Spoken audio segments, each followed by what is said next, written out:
एक समय की बात है। एक सुंदर प्यारी लड़की थी जिसका नाम सिंड्रेला था।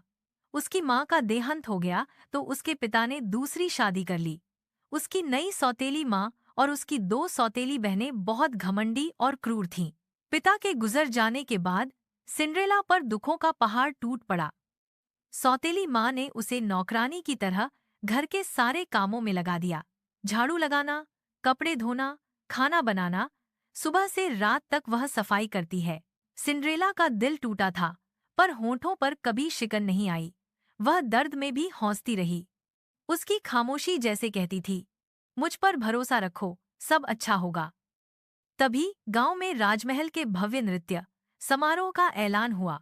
राजा ने राजकुमार की शादी के लिए पूरे राज्य की लड़कियों को एक बड़े डांस पार्टी में बुलाया। सिंड्रेला भी जाना चाहती थी, लेकिन उसकी सौतेली माँ ने उसे जाने नहीं दिया।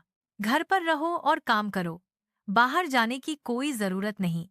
राजकुमार से मिलने का सपना मत देखो, तुम बस घर के कामों के लिए हो। उसकी बहनें सज धज कर महल चली गईं। सिंड्रेला अकेली बैठी आंसू बहाने लगी। तभी हवा में चमक उठी रोशनी और उसमें से उसकी परी गौडमदर उतर आई। उसने मुस्कुराकर कहा, डर मत, मैं हूं ना। फिर उसने जादू की छड़ी से कद्दू को रथ, हो को घोड़े और सिंड्रेला के पुराने कपड़ों को चमकदार नीले गाउन में बदल दिया और उसे कांच की चप्पल दी। लेकिन परी ने कहा, याद रखना, 12 बजे रात के बाद जादू खत्म हो जाएगा। सिंड्रेला महल डांस पार्टी में गई और जैसे ही राजकुमार ने उसे देखा, राजकुमार को सिंड्रेला बहुत पसंद आई। दोनों ने साथ में खूब नाचा, मानो जैसे दुनिया थम गई हो।